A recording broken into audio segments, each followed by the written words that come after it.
Hello everyone, this is Katarina Johnson, aka Alexander Johnson. Before I begin, warning, this story does contain types of abuse, and if you're sensitive to that kind of material, then I suggest clicking off this video immediately. And just know that no type of abuse is okay, and if you find yourself being abused, please report it to either someone you trust or to local authorities. Thank you.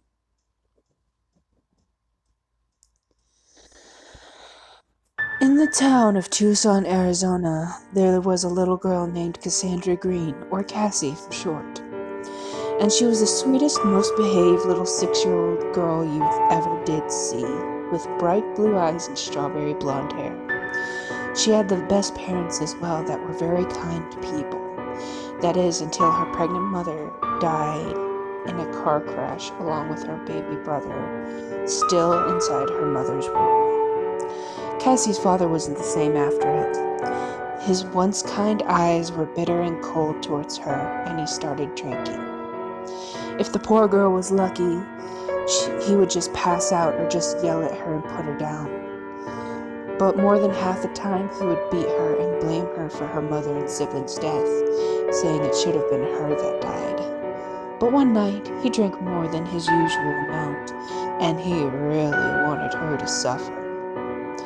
So he tore her clothes off and tied her tightly to his bed and violated the poor girl, devouring her supple innocence and calling her his little doll.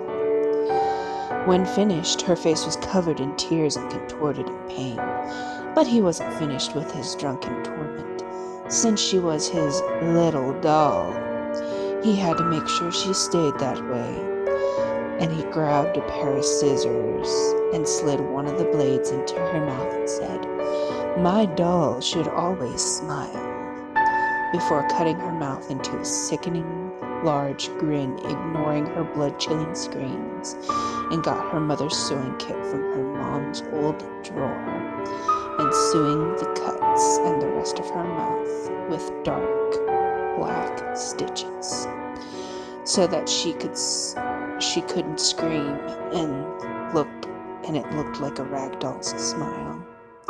Satisfied with his stitched work, he continued on other parts of her tiny body: ankles, knees, hips, wrists, elbows, shoulders, till she looked like a stitched up doll, the type that would be in one of those homemade craft stores.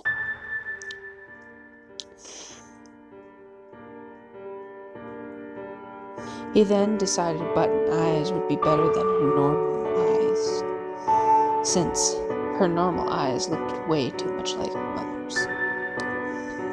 He decided that he would take the scissors and, grinning in a sickeningly menacing way, he stabbed the scissors into her eye sockets, removing her eyeballs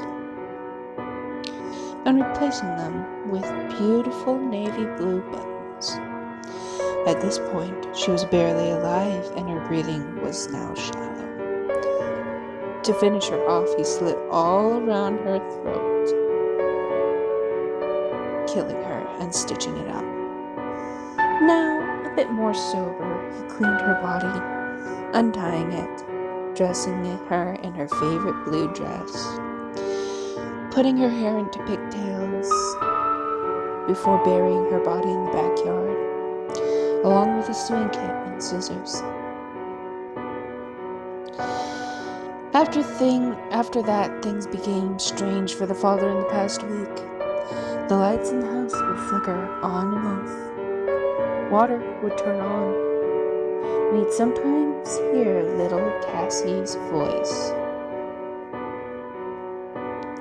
Then one Thursday night, everything was dead quiet, and the father once again was drinking in the living room when he heard it.